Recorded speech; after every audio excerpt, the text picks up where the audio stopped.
At the end of the 13th century, the island of Java stood at the crossroads of history. Old kingdoms had fallen, power shifted hands, and the future of Nusantara remained uncertain. From this turmoil, a new force emerged, Majapahit.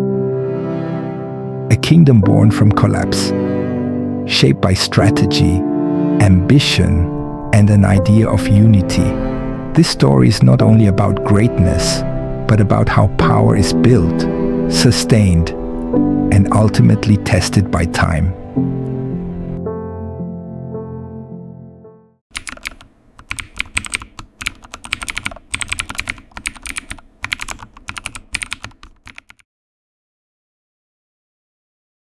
Every war leaves the same trace: weapons without masters, and victories stripped of meaning.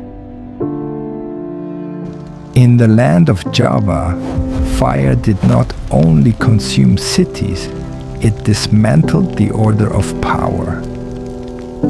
From this chaos, a nobleman named Raden Wijaya stepped out of the shadow of destruction. He was not a leader born of triumph, but a survivor shaped by collapse. With his followers, Wijaya abandoned the center of power, seeking refuge and opportunity. In isolation, ambition was no longer spoken aloud, but carefully designed. They crossed rivers and forests, leaving the past behind toward land yet unnamed. In the land of Tariq, forests were cleared and new settlements began to rise. On land still damp with sweat, a kingdom was conceived, built on calculation, not mercy. In 1293, Majapahit was established, born not from peace but from the will to rule. Majapahit settlements were built with deliberate order, uniting people, nature, and power around a single center. Power was not enforced by one man alone. It was forged through counsel and sustained by loyalty. Alliances were formed not by force, but by agreement between a new ruler and local leaders. Through maritime routes, Majapahit entered regional trade, asserting its presence across the archipelago. Power was maintained not only by weapons, but by understanding territory and the direction of expansion. Raden Wijaya understood one truth: a kingdom must do more than exist. It must be recognized. The people became the foundation of power, clearing land, building villages, bringing life to the new kingdom. Behind prosperity, military strength was prepared, organized, trained, and loyal. Majapahit no longer merely survived. It was ready to defend its land and assert its sovereignty. Yet from the beginning, power came at a cost, paid in blood, conflict, and difficult choices. To survive, Majapahit had to demonstrate strength, define its territory, and repel threats from the beginning. Armed conflict became part of consolidation as a young kingdom fought for its right to exist. Victory was not always celebrated. It often arrived with silence and loss. As a ruler, Raden Wijaya understood that every decision carried a cost. After conflict, the kingdom turned to order, strengthening its lands and stabilizing its people. Enduring power was not built on fear alone, but on trust. Majapahit settlements expanded, becoming centers of life administration and culture. Agriculture became the backbone of the kingdom, securing food and reinforcing social stability. With symbols and banners, Majapahit asserted its identity, a power acknowledged, not merely imposed. Before his people, Raden Wijaya was acknowledged as king, marking Majapahit's birth as a sovereign realm. Under the new rule, daily life found its rhythm. Food production expanded, trade grew, and social order took shape. From within the palace, Raden Wijaya looked beyond the present toward the future of his kingdom. Authority was not forged by the crown alone, but by trust earned gradually through leadership. Majapahit rose upon fertile land, supported by rivers, agriculture, and strategic natural routes. Monuments and temples began to rise, not only as sacred spaces, but as lasting declarations of authority. Power was carefully planned through urban design, defenses, and the symbols of statehood. From these designs, Majapahit was prepared, not merely to survive, but to assert dominance. With banners raised and disciplined forces, Majapahit moved forward, entering a new chapter, the era of expansion and supremacy. Security became the primary foundation for a growing kingdom, had to be protected from threats within and beyond. Majapahit expanded along major rivers, linking its center of power to trades and logistical routes. Before his successors, the king pointed not only to land, but to the future.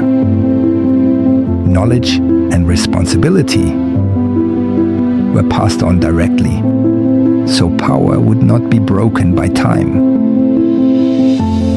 From the height of his reign, Raden Wijaya saw the result of his struggle, a kingdom now standing firm.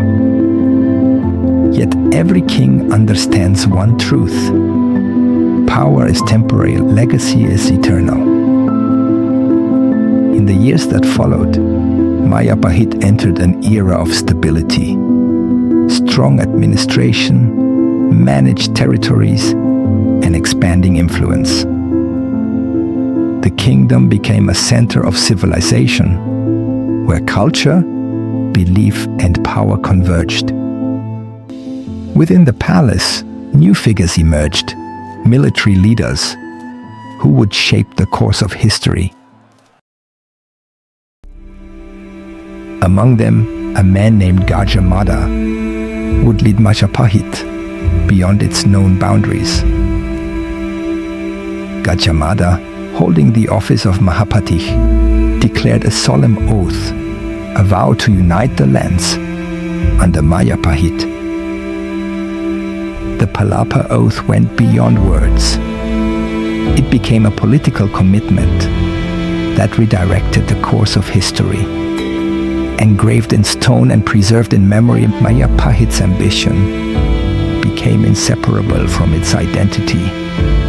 The territories of Nusantara were charted, no longer distant visions but clearly defined objectives. Majapahit's harbors overflowed with ships, positioning the kingdom at the heart of Asian maritime trade. Commerce generated prosperity. Spices, textiles, and cultural influences arrived from every horizon. Authority under Majapahit gained acceptance, not through force alone, but through shared prosperity. At the height of its power, Majapahit fostered generations, guided by confidence and hope. Art and craftsmanship reached new heights, revealing a culture that reflected a mature and sophisticated civilization. At its zenith, Majapahit achieved more than governance. It left behind a legacy that endured beyond its era. At the height of its glory, Majapahit bound power to spirituality. State and belief moved as one. Court rituals reinforced legitimacy, affirming that royal authority was believed to align with the will of the cosmos. Yet beneath the appearance of harmony, this balance was fragile, dependent on human hands and loyalty.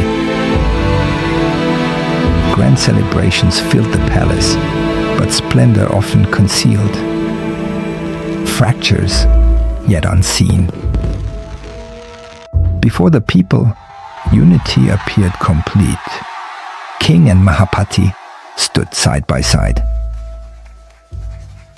Yet great power demands difficult decisions, and not all ambitions were met without resistance.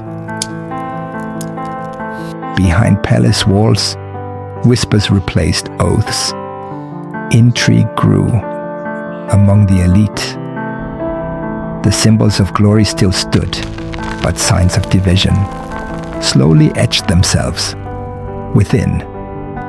The next generation faced new trials, inheriting vast power along with the burden of unresolved conflict.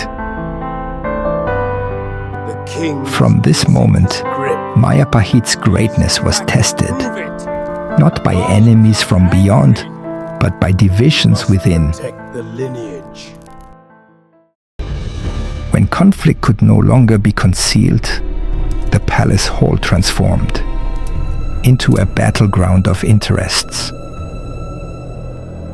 Loyalty was tested, and years of devotion were met with suspicion. The elite fractured, each claiming their own truth and right to power.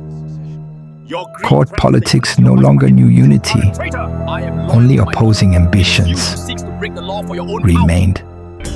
The throne still stood in splendor, but the power sustaining it slowly collapsed.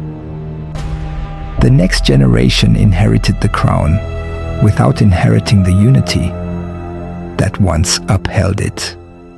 When the symbols of authority were abandoned, their legitimacy faded with them. Nature stood as a silent witness that human greatness is never immune to time. With the fall of its center of power, Majapahit slowly faded, becoming a legacy, no longer a kingdom.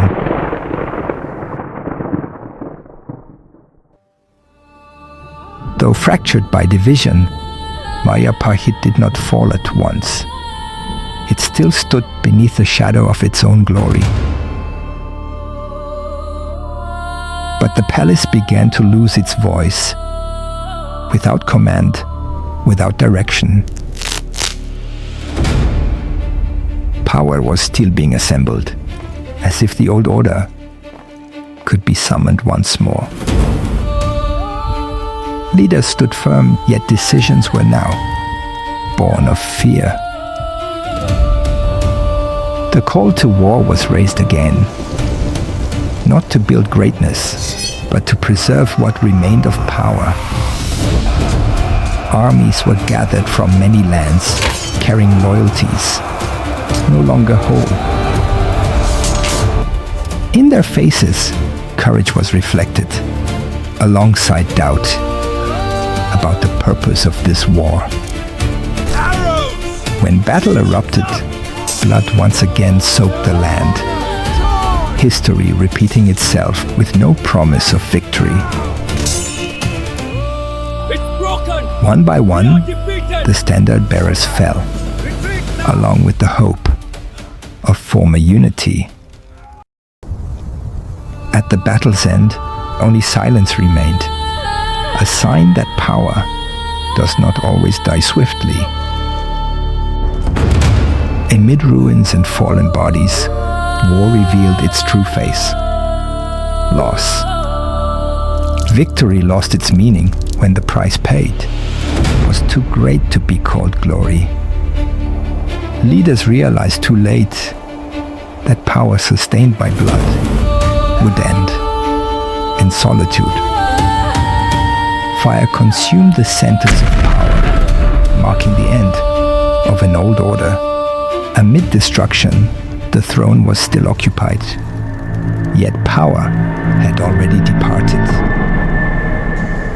What remained was no longer command, but stones that preserved memory.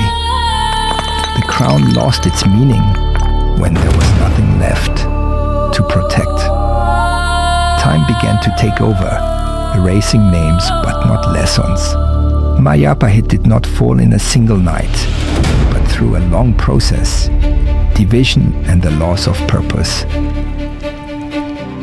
Yet from these ruins a legacy was born of unity and the cost that must be guarded, so it does not fall again.